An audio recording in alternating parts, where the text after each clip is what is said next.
You know, words have this weird kind of power, right? They can totally build us up, but they can also chip away at our self-esteem, and a lot of the time, we don't even realize it's happening.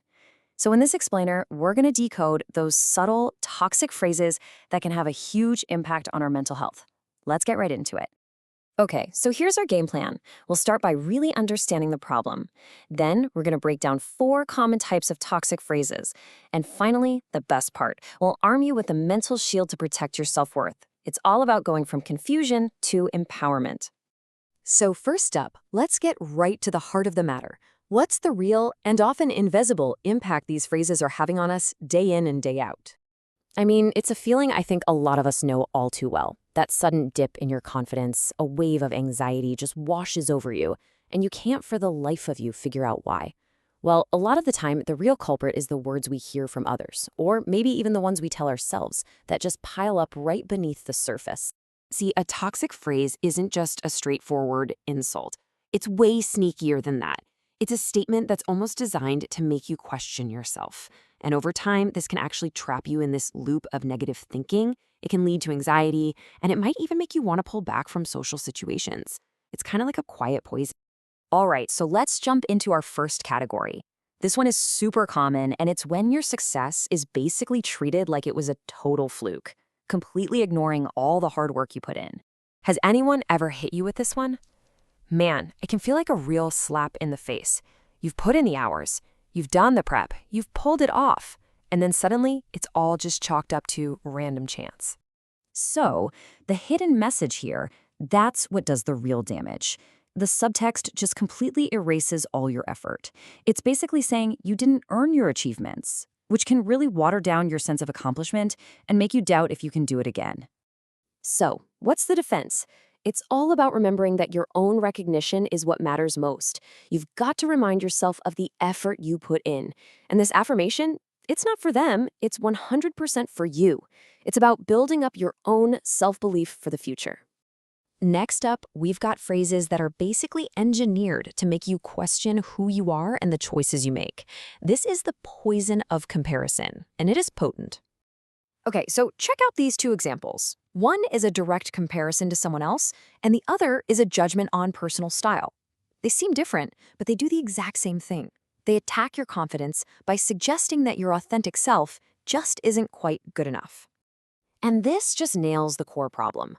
These kinds of comments force you to zero in on what you think your flaws are, making you feel inferior, inadequate, and super self-conscious.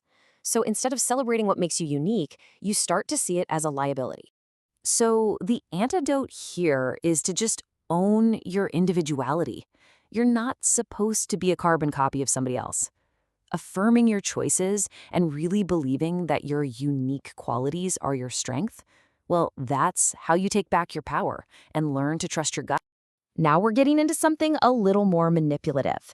This is where words aren't just being dismissive, they're actually being used to create fear and make you feel dependent. Wow. This is such a deeply damaging and powerful thing to say to someone. It's not just an opinion, it's a direct attack on your fundamental worthiness of love and human connection. The subtext here is just pure control. The goal is to make you believe that you are so flawed, so unlovable that your only option is to stay put, no matter how badly you're being treated. It's a tactic designed to trap you by just shattering your self-worth. So how do you fight something like that? You have to remember that every single person deserves love. You don't have to be perfect to be loved. The right person will value you for exactly who you are. This affirmation becomes your shield. It protects your self-esteem and reminds you of your inherent worth. Okay, our final category of toxic phrases attacks something incredibly personal. Your right to actually feel your own emotions. Oh man, we've all heard this one, right? It's such a quick and easy way to completely dismiss someone's emotional experience and basically reframe it as some kind of over-the-top flaw. And here's the damage it does. That subtext is telling you that what you're feeling is flat out wrong. And over time, that can make you feel ashamed or embarrassed for having strong emotions, and it totally undermines your ability to express yourself authentically and just trust your own emotional compass. The defense against this is a simple, powerful truth. Your emotions are valid, period. Affirming that your feelings matter helps you honor them, and it protects your self-esteem from anyone who tries to make them seem small. Okay, so we've identified the attacks. Now, how do we actually build the defense?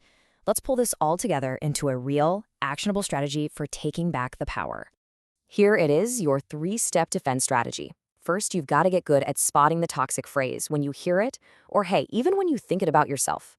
Second, you consciously reframe it with one of those positive affirmations we talked about. And third, practice kindness. Use your own words to build yourself and the people around you up. And that is the ultimate takeaway here. You are not powerless against these words. By spotting them and reframing them, you can protect your mental space. You have the power to choose which words get to define you and to use your own voice to build your confidence. So I'll leave you with this question. Just think about everything we've talked about. What's one toxic phrase, whether it comes from others or from inside your own head, that you are going to consciously choose to identify and disarm starting right now? Because making that one small choice, that's the first step to building a much, much stronger self.